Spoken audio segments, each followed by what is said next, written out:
Hey everybody, Ryan from Seymoure Carnage Photography back with another shiny episode of Camera Carnage. So, have you ever tried to do product photography with objects that are chromed or polished? Managing the reflections and getting even lighting is a lot more difficult than it looks. But today I'm going to show you how to overcome those hurdles for about $10 and with just a little bit of shame. Cone of shame, that is.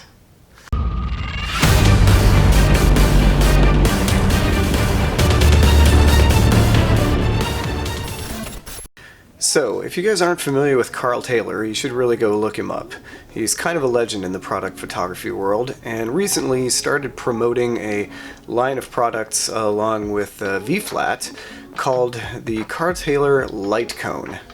And it's a simple but effective translucent cone that you place over your shiny objects that helps even out the light and control shadows and speculars. They run about $35 to $70 depending on the size, which isn't bad in the world of celebrity endorsed photography products.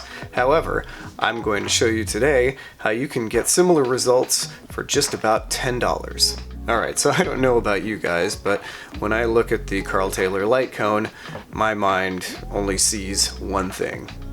Yep, you guessed it.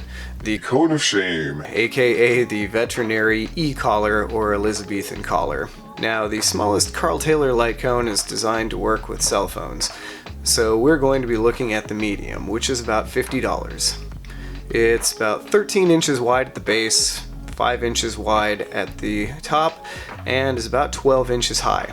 With a little browsing on Amazon, I was able to find an e-collar of similar size for about $11. How similar, you ask? Well, the top and the bottom are the same circumference, but it's a little bit shorter at 8 inches tall, which means that you're probably going to have to get a little bit closer and use a wider angle lens in order to get your object in frame. The material is a little more clear than white, so that means that while it's going to be more efficient at letting your light in from the outside, it's also going to reflect less light on the inside, making it a little more efficient but less efficient. Lastly, it closes with these wide black strips of Velcro on one side, so those are potentially going to block your lights if you have them set up at the wrong angle.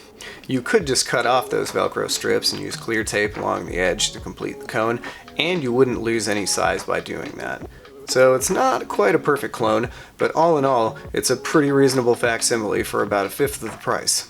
But does it work? Well, I set it on top of one of my trademark white pieces of dollar store Foamcore, set up 3 cheap Ulanzi LED lights around the outside, grabbed some shiny things around the house, and started taking pictures.